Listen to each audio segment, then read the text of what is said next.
తల్లిదండ్రులు చాలాసార్లు చెడ్డ మాదిరి పిల్లల ముందుంచి, అరే మేము ఎలాగూ చెడిపోయాం, మేము ఎలాగూ పాడైపోయాం, మా వయసు అయిపోయింది, మేము ఇంక పెద్దోళ్ళం అయిపోయాం కాబట్టి ఇంక మేము ఈ వ్యసనం నుంచి బయటికి రాలేం, కానీ మీరు మాత్రం ఇలాంటివి నేర్చుకోకండిరా అని ఒక మాట చెప్పడం ద్వారా నువ్వు పిల్లలను ప్రభావితం చేయలేవు.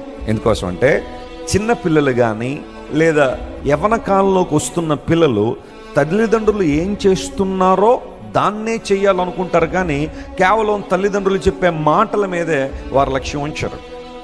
It is a wonderful time to set an example before children, in front of your children. నీ పిల్లల ముందు ఒక శ్రేష్టమైన మాదిరి ఉంచగలిగే కృప కొరకు నువ్వు దేవుని సన్నిధిలో ప్రార్థన చేయాలి. ప్రభువా, ఈ రోజంతా నా జీవితం నా పిల్లలకు, నన్ను క్లోజ్గా అబ్జర్వ్ చేస్తున్న నా పిల్లలకు నేను మాదిరిగా ఉండినట్లు సహాయం చేయమని ఎప్పుడైనా మీరు ప్రార్థన చేశారా? అలా ప్రార్థన చేయగలిగితే, ఒక దైవిక వాతావరణం మీ గృహాల్లో మీరు క్రియేట్ చేయగలిగితే, ఖచ్చితంగా మీ పిల్లలు దేవుని స్వరాన్ని వినగలిగే పరిస్థితుల్లోకి వస్తారు.